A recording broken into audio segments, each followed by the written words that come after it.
Today we're going to talk about halftones, and I had shot this video before, like Friday, but I didn't like how it turned out. I had the fan in here on, and even though I have this new microphone, there was like a lot of hissing noise. I missed a lot of points, and I'm redoing it, so here it goes. Okay, we talked about changing the emulsion, and I said I was going to give you guys the name of the emulsion. So we're also going to coat some screens because I want you to see how I coat.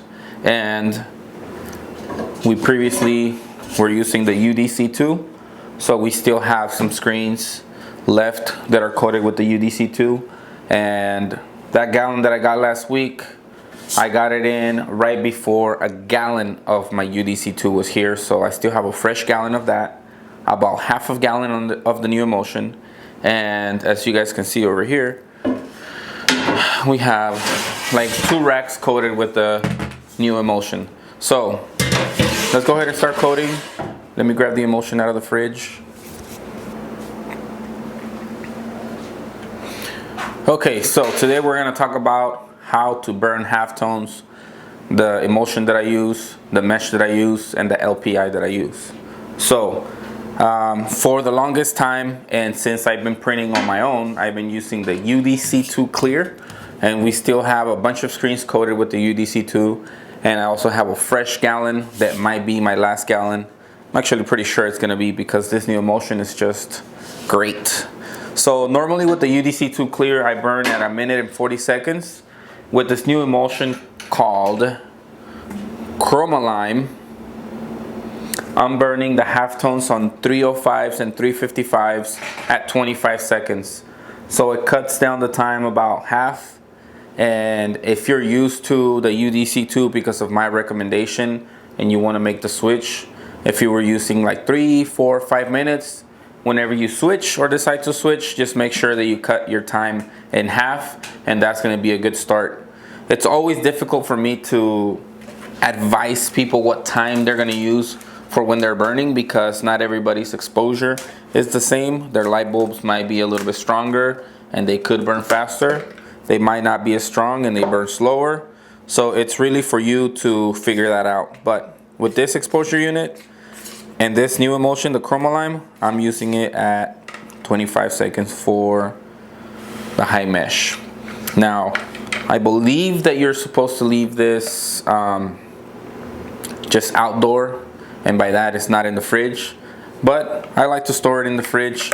It makes it a little bit thicker. And for me, that's easier to coat.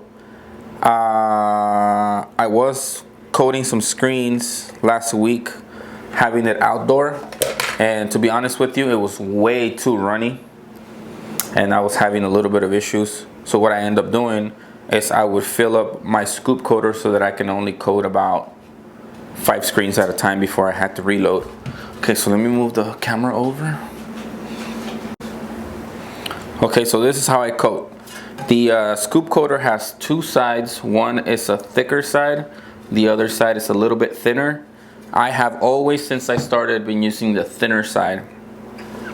When I started, and I've done videos in the past about coating screens, I used to do 1 coat on this side and 2 on this side so that all the emulsion would work its way through, and then it would rest in this position for the process of drying. Now, I just go a little bit slower than I used to before when I'm coating.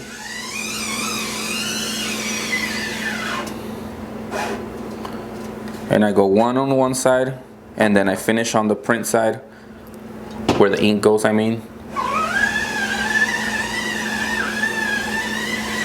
Just make sure you take your time. 1 and 1, that's it. Now these screens, I just finished reclaiming them, and I like to coat right after I reclaim because we don't give the screens a chance to build up lint. And when they build up lint, it causes problems with halftones. Now this is what you're looking for right here. That gloss right there, that means that the emulsion made it through, and that means that you got a good coat. So we're gonna put it in the rack in this position so that it dries, and the emulsion sits on this side where it makes contact with the t-shirt. So once we're done coating these screens, we're gonna let them sit in front of the fan for about 30 minutes so they fully dry, and then we're gonna come in and burn the last 2 films. So I had enough 305s to burn the base, the black and the cyan. I need the yellow and the magenta. So let's finish coating. I have about 5 of these that I reclaimed this morning, so we should be good.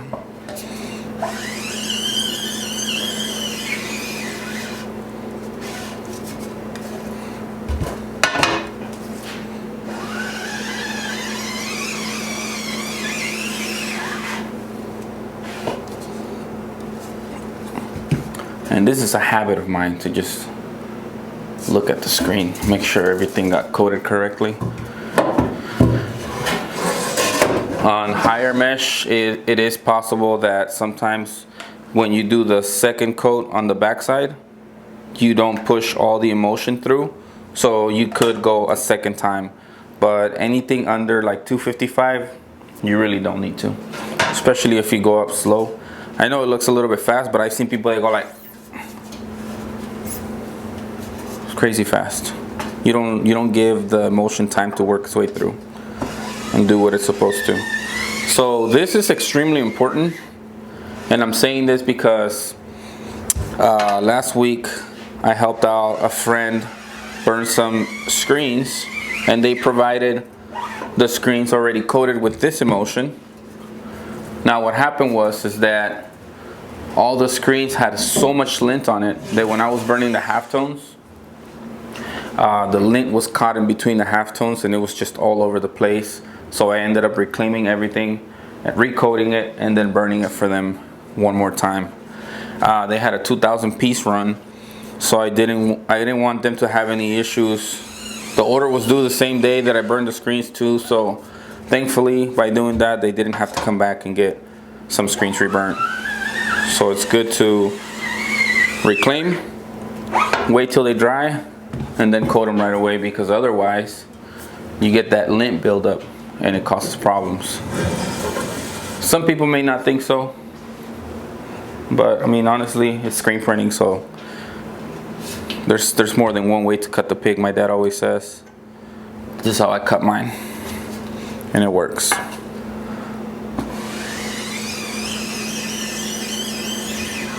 Alright, so I'm gonna go ahead and finish coating. What's up, Nate? Just had it ready.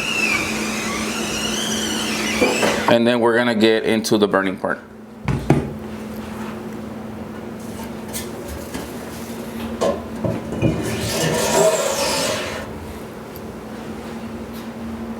The screens are dry. The 305s that I burned earlier are dry, so I have 1 of them in there. I have one last one to burn, and then this is the last of the UDC2 that I'm washing out. So with the UDC2, the only problem that I experienced while I used this one, and this was an ongoing thing for 6 years, was that every time that I washed these out, when I was done, the backside was always slimy. And if you use this emulsion, you know what I'm talking about.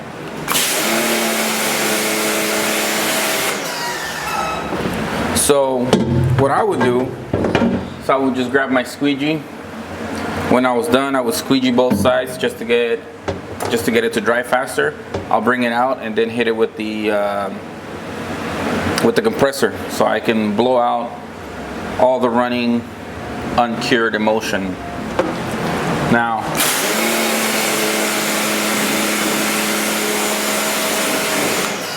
for washing out halftones and all that stuff, never had a problem. Always worked out. But the difference between this one and the other one is that the other one burns in less time. And when I'm done washing out the halftones, you can just rub your hand on it. The thing is completely cured. From here, you can just throw it on top of or in front of the fan, and it's gonna dry and you're good. You don't have to worry about running emulsion into your image. So that's kind of like a big difference that I noticed between these two emulsions.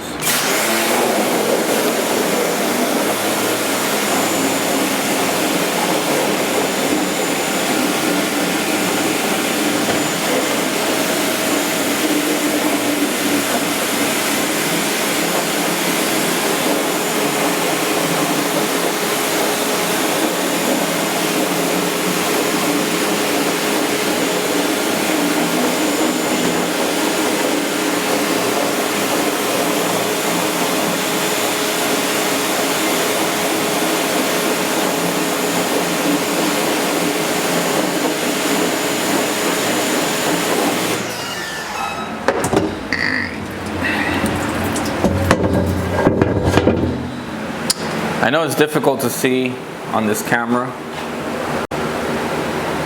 but I'm gonna try to show you here how these halftones washed out.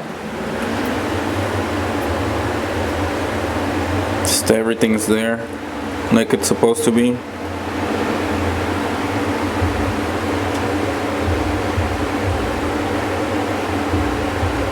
The LPI is at 45.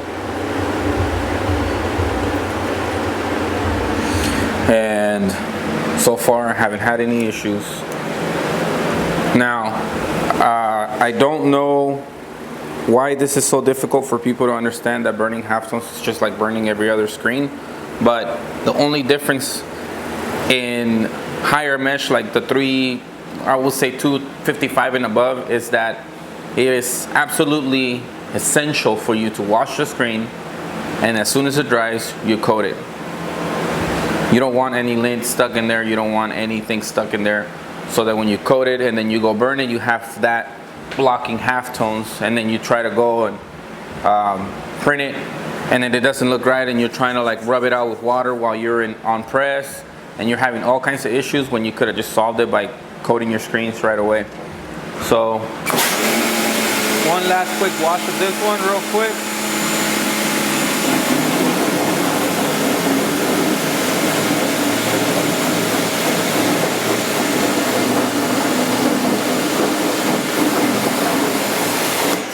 And I'm gonna go let it sit in front of the fan. I can squeegee the front side, but I'm not gonna squeegee the back side, and I'll show you where I have my screens. I'm having a hard time because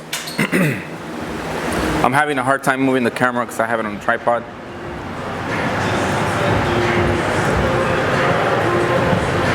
But here are the first 3 screens with the old emulsion. Everything washed out nicely. No issues. So now let's go ahead and burn the last 2 screens with the Chroma-Lime emulsion, which I'm loving. I hope you guys make the switch.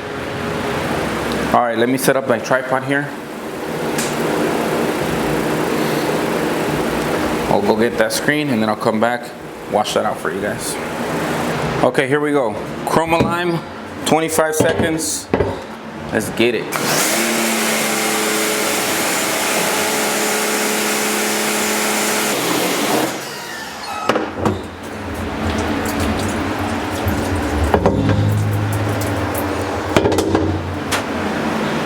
Okay, let me bring the camera in real quick. Again, this is 45 LPI.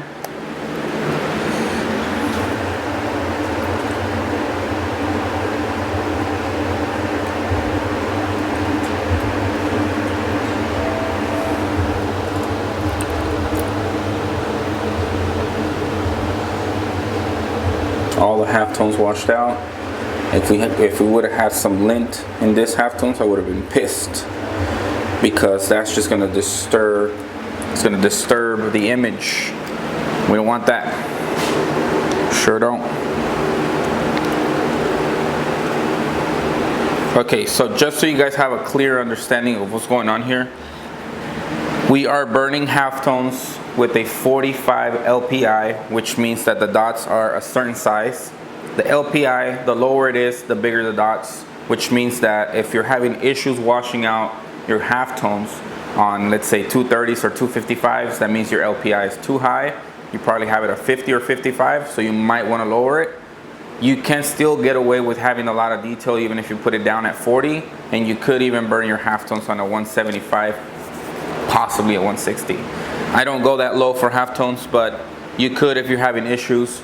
And this was just a video to show you guys how to burn and how to achieve halftones at a higher mesh. So I'm gonna go ahead and finish what I'm doing here with these halftones and burning and all this stuff.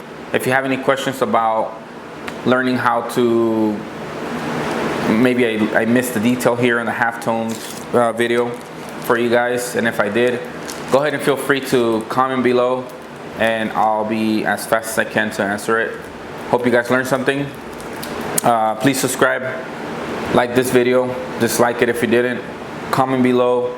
Let me know your experiences with burning halftones. I know that everybody's time is different with the exposure unit. Mine is 25 seconds with the Chromaline and a minute and 20 seconds for the UDC2. So I hope this helped. Thank you guys for watching. Catch you in the next one.